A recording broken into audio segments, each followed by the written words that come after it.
कुछ बदलना होगा। यदि उसने तुम्हें देख लिया तो तुम भी पत्थर बन जाओगे।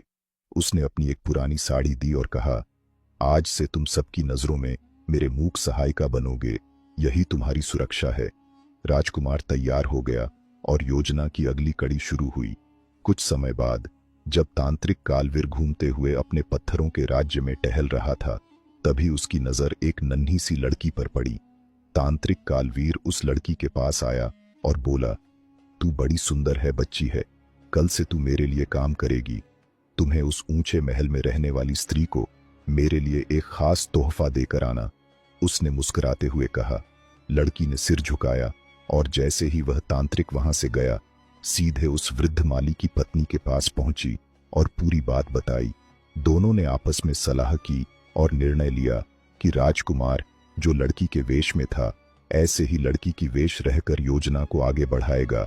जैसे ही सुबह हुआ, उधर से तांत्रिक आया और उस लड़की की वेश में लड़के को फूल का गुलदस्ता दिया और बोला, इस गुलदस्ता को उस ऊंची महल में रहने वाली रानी को दे आओ। राजकुमार थोड़ा सोचता और उस वृद्ध माली की पत्नी के पास जाता है। बुढ़िया जो समझदार थी, वह पहले ही समझ गई और बोली, बेटा तुम्हारे पास कोई ऐसी चीज है जो तुम्हारी माँ उसे देखते ही पहचान ले। तब राजकुमार कहता है, जब मेरी माँ सुनैना का विवाह हुआ तब उस समय मेरे पिताजी ने एक खास अंगूठी दी थी जिस पर मेरे पिता का नाम खुदा था। तब बुढ़िया कहती, तुम इस तोहफे में वह अंगूठी छुपा दो जिससे माँ तुम्हें पहचान सके। राजकुमार ने चुपचाप अपनी अंगुली से वह अंगूठी उतारी और उसे गुलदस्ते के बीच सावधानी से छिपा दिया। जैसे ही सुनैना ने फूलों को हाथ में लिया, कुछ गिरने की धीमी सी आवाज आई। उसकी नजर तुरंत नीचे गई और वहां वह जानी पहचानी अंगूठी पड़ी थी। आश्चर्य और भावनाओं से भरकर उसने उस लड़की की ओर देखा जो उसके सामने खड़ी थी।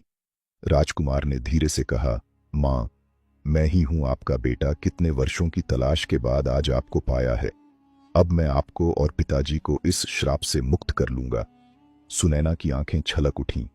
इस राक्षसी कालवीर ने मुझे सालों से कैद कर रखा है ताकि मैं उससे विवाह करूं, पर मैंने हर बार विरोध किया।